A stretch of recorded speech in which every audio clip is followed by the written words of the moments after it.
Welcome to our channel. నేను మీ తేజ. ప్రస్తుతం మనతో పాటు సీనియర్ జర్నలిస్ట్ నాము బాలాజీ గారు ఉన్నారు. ఆయనతో మాట్లాడదాం. నమస్తే సార్. నమస్తే.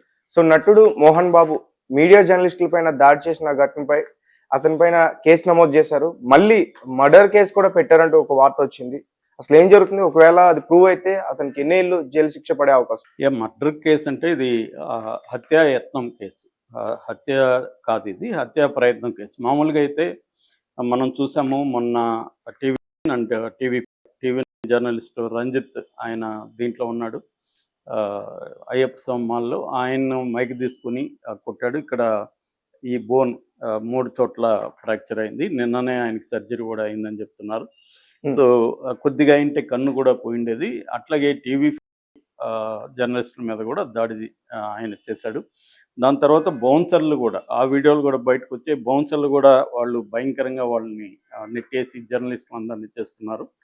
ఇది మామూలుగా చూసుకున్నప్పుడు మోహన్ బాబుకి ఈ విషయంలో జనాల మద్దతు, ముఖ్యంగా నెటిజన్స్ మద్దతు ఏంటంటే, వాళ్ళ ఇంటికి అర్ధరాత్రి వెళ్ళి మీరు మైకులు పెట్టి చేస్తే ఎవరికైనా కోపం వస్తుంది కదా అని అది చెబుతున్నారు.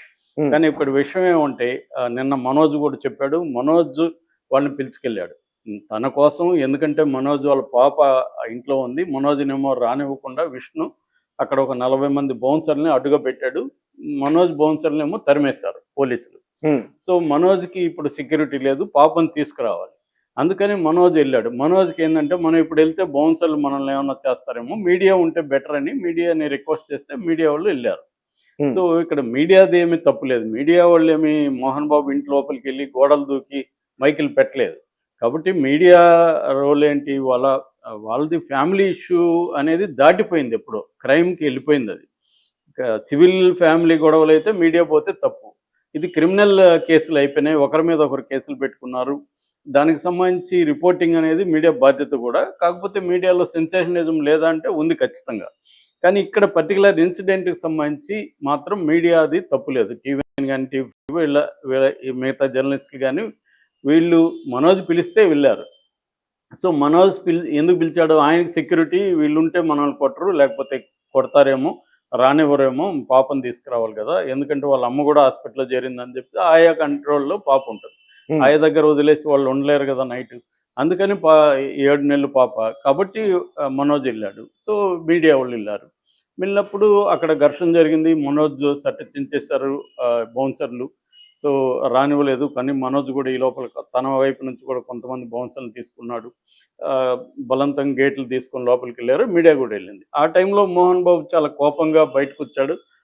మామూలుగానే మీడియా ఏం చేస్తారు, ఆపోజిట్ వ్యూ కూడా తీసుకోవడానికి ట్రై చేస్తారు. అవును. సో అందుకని మీరు చెప్పండి సార్, మీరేమో వాళ్ళు వచ్చాడు నమస్కారం చేస్తే ఏమనుకుంటారు, మాట్లాడతాడేమనుకుని ఇది పెట్టారు.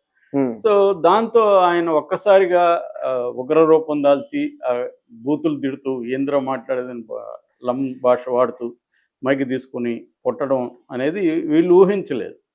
సో ఇక్కడ జర్నలిస్టుల తప్పు కూడా ఏం లేదు. వాళ్ళేమి విష్ణు చెప్తున్నాడు నిన్న ముఖంలో మైక్ పెట్టారు అందుకని ఆయన కోపం వచ్చిందని, అది కూడా అబద్ధం. ఎందుకంటే విజువల్స్ ఉన్నాయి క్లియర్గా. ముఖంలో పోయి దూర్చి మైక్ పెట్టింది ఏం లేదు. ఆయన వచ్చి నమస్కారం చేస్తే చెప్పండి సార్ అని అడిగాడు. తనే లాక్కుని కొట్టాడు. క్లియర్గా అది అర్థమవుతుంది. అంటే మోహన్ బాబు కోపం మీడియా మీద ఉండడంలో కూడా అర్థం ఉంది ఆయన పాయింట్ ఆఫ్ వ్యూలో. ఎందుకంటే లేనిపోనివి టైటిల్స్ పెట్టి భయంకరంగా వాళ్ళ ఫ్యామిలీ గురించి గత 2 రోజుల నుంచి మీడియా రాస్తుంది. ఆ రకంగా మోహన్ బాబుకి మీడియా మీద కోపం ఉండొచ్చు. ఎందుకంటే మన ఫ్యామిలీలో లేని విషయాలంతా మనోజ్ మోహన్ బాబుని కొట్టాడని ఇలాంటివి అనేక విషయాలు రాసేసారు మీడియా. సో దానివల్ల కోపం ఉండొచ్చు. కాకపోతే ఇష్యూని క్రియేట్ చేసింది అయితే మీడియా కాదు కదా. వీళ్ళిద్దరి మధ్య గొడవని మీడియా క్రియేట్ చేయలేదు. వీళ్ళిద్దరి మధ్య లేని దాన్ని కొంత చెప్పున్నప్పటికీ ఓవరాల్గా ఇష్యూ అయితే వాళ్ళిద్దరి మధ్య ఉంది. ఒకరి మీద ఒకరు కేసులు పెట్టుకున్నారు. మోహన్ బాబే ఆయన రిపోర్టే మీడియాలో వచ్చింది కదా. సో ఆయనే చెప్తున్నాడు కదా, నా కొడుకు నుంచి కోడల నుంచి నాకు ప్రాణ రక్షణ కావాలి, నా ఆస్తుల రక్షణ కావాలని ఆయనే అడిగాడు కదా. సో దాన్ని బేస్ చేసుకుని ఇవాళ ఉన్న మోడల్ ఆఫ్ ద మీడియాలో కొంత సెన్సేషనలిజం ఉంటుంది. మీడియా అంటేనే సెన్సేషనలిజం లేకుండా ప్రపంచంలో ఏ మీడియా కూడా ఉండదు. కాకపోతే ఈ మధ్య వ్యక్తుల ప్రైవేట్ జీవితాల్లో కూడా మీడియా వెళ్ళి గోల్ చేస్తుందన్న అభిప్రాయం జనాల్లో కూడా ఉంది. ఎందుకంటే సోషల్ మీడియా, యూట్యూబ్ ఛానళ్ళు, వెబ్సైట్లు ఇవన్నీ వచ్చినాక మెయిన్ స్ట్రీమ్ మీడియాకి యూట్యూబ్ ఛానల్ కూడా తేడా లేకుండా అయిపోయింది. ఎందుకంటే మెయిన్ స్ట్రీమ్ మీడియా ఛానల్ కూడా వాళ్ళ యూట్యూబ్ ఛానల్స్ ఉంటాయి వాళ్ళకి, దాని మీద బతికే పరిస్థితి వాళ్ళకి కూడా వచ్చింది. అవును. ఎందుకంటే వాళ్ళకి రెవెన్యూ మోడల్ ఇంకేది లేకుండా పోయింది. సో అందువల్ల మీడియా అతి అనేది ఖచ్చితంగా ఉంది. కానీ ఈ పర్టికులర్ సంఘటనలో మీడియా తప్పేం లేదు. ఒకవేళ మీడియా తప్పున్నా కూడా కొట్టే హక్కు ఎవరికి లేదు, దాడి చేసే హక్కు లేదు. ఆయన మీడియా మీద కేసు పెట్టచ్చు, లేదా తన అభిప్రాయం మీడియా ఇట్లా నన్ను చేస్తుందని మాట్లాడచ్చు. అవన్నీ ఆయనకి ఏ ఛానల్కి ఆయన వచ్చి మాట్లాడినంటే ఏ ఛానల్ అయినా వద్దంటారా? ఇప్పుడు మన ఛానల్కి వచ్చి నేను చెప్తానంటే మనం ఏమైనా వద్దంటామా? అలాగా ప్రతి ఛానల్లో వచ్చి ఆయన వ్యూ చెప్పచ్చు. ఇది జరిగింది, మీడియా ఇలా చేస్తుంది, నేను మీడియా చేయడం కరెక్ట్ కాదని ఆయన మాట్లాడచ్చు. అది కాకుండా ఫిజికల్గా దాడి చేస్తే రేపు ఆయనకు తగలరాని ఈ ఏరియాలో తగిలి ఉంటే ఆయన చనిపోయి ఉండొచ్చు, కన్ను పోయి ఉండొచ్చు. సో ఇటువంటి చేయడం ఖచ్చితంగా అది రాంగు. దాంతో మీడియా ఒక్కసారిగా ఆయన మీద తిరగబడింది. మొత్తం నిన్న ఫిల్మ్ ఛాంబర్ దగ్గర ధర్నా చేశారు. సో దాన్ని ఏమంటారు, మాలో సభ్యత్వాన్ని తీసేయమని గొడవ చేశారు. ఖచ్చితంగా హత్య కేసు పెట్టాలని డిమాండ్ చేశారు. ఫస్ట్ అయితే హత్య కేసు పెట్టలేదు. దీని మీద ఏం పెట్టారంటే 118 అండ్ 115 పెట్టారు బిఎన్ఎస్ కింద. 118 సెక్షన్ ఏం చెప్తుందంటే ఇంటెన్షనలీ హర్టింగ్ అని చెప్తుంది. అంటే ఒక హత్య చేయాలనే ఉద్దేశంతో దాన్ని 118 చెప్తుంది. దానికి మ్యాక్సిమం అంటే 1 year కూడా శిక్ష లేదు. కాబట్టి వీళ్ళు డిమాండ్ చేస్తున్నారు, ఇది హత్యా ప్రయత్నం. ఒకవేళ ఆయన ఏమైనా అబ్బాయికి ఏమైనా జరుగుంటే చనిపోయే పరిస్థితి ఉంది. రెండోది ఆయనకి కాన్సిక్వెన్సెస్ తెలియక అమాయకంగా ఏమీ చేయలేదు కదా, ప్లాన్డ్గానే ఆయన కోపంని ప్రదర్శించాడు. కొడితే ఏమవుతుందో ఆయనకు తెలియని వ్యక్తి ఏం కాదు కదా. సో ఆయన వచ్చిందే దాడి చేయాలనే ఉద్దేశంతోనే వచ్చాడు. సో అందుకని ఆయన మీద హత్యాయత్నం కేసు పెట్టాలని వీళ్ళు డిమాండ్ చేశారు. దాంతో పోలీసులు కూడా లీగల్ ఒపీనియన్ తీసుకొని ఇప్పుడు 109 బిఎన్ఎస్, ఇంతకుముందు 309 ఉండేది, అది ఇప్పుడు 109 అయింది. సారీ, ఇంతకుముందు 307 ఉండేది. 302 ఏమో ఐపీసీలో హత్య కేసు, 307 ఏమో హత్యాయత్నం ఉండేది. ఇప్పుడు దాన్ని 109కి తీసుకొచ్చారు. బిఎన్ఎస్ భారతీయ న్యాయ సంహిత 109 కింద ఇప్పుడు ఈయనకి ఇది పడుతుంది. ఈయనకి మామూలుగా హత్యాయత్నం కింద 10 ఏళ్ళు మినిమం జైలు శిక్ష పడే అవకాశం ఉంది. కాకపోతే అది ఎందుకంటే విజువల్ కూడా ఉన్నాయి, ప్రూవ్ అయ్యే అవకాశం కూడా ఉంది. సో ఆ రకంగా మోహన్ బాబుకి ఈ కేసు ఇబ్బందికరమే. ఎందుకంటే రేపు విలేకరులు చెప్తారు, సాక్ష్యం అక్కడ ఉన్నారు, ఐ విట్నెస్ ఉన్నారు, రెండోది వీడియో ఫుటేజ్ ఉంది. సో అందుకని మోహన్ బాబు తప్పించుకోవడం అయితే కష్టమే. రెండోది మోహన్ బాబు పట్ల కూడా సీరియస్గానే ఉన్నారు పోలీసులు. నిన్న కూడా CP commissioner of police Sudheer Kumar చాలా సీరియస్గానే మంచు విష్ణుకి ముఖ్యంగా మంచు విష్ణుకి చాలా సీరియస్ వార్నింగ్ ఇచ్చారని కూడా మీడియాలో వస్తుంది. అంటే బౌన్సర్లు తీసుకొని మీ ఇష్టం వచ్చినట్టుగా ఉండడం ఏంటి, బౌన్సర్లతో దాడి చేయిస్తున్నారు, మీకు ఎవరిచ్చారు ఈ పర్మిషన్? ఎందుకంటే బౌన్సర్లు అనేది కూడా మనకి the private security agencies regulation act అని ఒకటి ఉంటుంది అన్నమాట, 2005లో వచ్చిన యాక్ట్.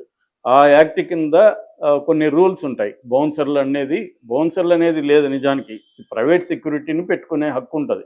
కానీ ప్రైవేట్ సెక్యూరిటీ వాళ్ళు వాళ్ళ బ్యాడ్జిల మీదంతా కూడా నెంబర్ రాయాలి, స్టేట్ ఇవన్నీ ఉండాలి, దాని ఏజెన్సీ నెంబర్ ఉండాలి, ఏజెన్సీకి లైసెన్స్ ఉండాలి, ఇవన్నీ ఉంటాయన్నమాట. వాళ్ళు దాడి చేసే హక్కు, వాళ్ళకి వేరే వాళ్ళ మీద దాడి చేసే హక్కు లేదు, వాళ్ళకి ప్రొటెక్షన్ కోసం పెట్టుకోవాలి అంతే. కానీ వాళ్ళు అట్లా లేదు వ్యవహరిస్తూ, వాళ్ళు నిన్న జర్నలిస్టులనే భయంకరంగా నూకేస్తున్నారు గేటు బయటికి. ఆ ఫోర్స్తో నూకితే కింద పడిపోతున్నారు జర్నలిస్టులు. సో అది వాళ్ళ మీద కూడా ఇప్పుడు కేసు పెట్టారు. వాళ్ళ లైసెన్స్ని రద్దు చేసే అవకాశం కూడా ఉంది. అక్కడ బౌన్సర్లను కూడా పెట్టడానికి వీల్లేదని కూడా పోలీసులు వార్నింగ్ ఇచ్చారు. ఇక కోర్టులో మోహన్ బాబుకి కొంతవరకు ఊరట జరిగింది. యాక్చువల్గా 24 వరకు ఈయన అరెస్ట్ చేయొద్దని చెప్పింది. అట్లాగే అక్కడ ప్రైవేట్ సెక్యూరిటీని పెట్టద్దని కూడా కోర్టు చెప్పింది. రెండవది పోలీసులకు కూడా ఒక ఆదేశం ఇచ్చింది. అదేంటంటే ఎవ్రీ 2 అవర్స్కి ఒకసారి మోహన్ బాబు ఇంటి దగ్గర సెక్యూరిటీని మీరు సమీక్షించండి, ఆయనకి సెక్యూరిటీ ఇవ్వండి అని కూడా కోర్టు చెప్పింది. ఎందుకంటే మోహన్ బాబు తరఫున నగేష్ రెడ్డి, మురళీ మనోహర్ అని ఇద్దరు అడ్వకేట్లు లంచ్ మోషన్ పిటిషన్ దాఖలు చేశారు.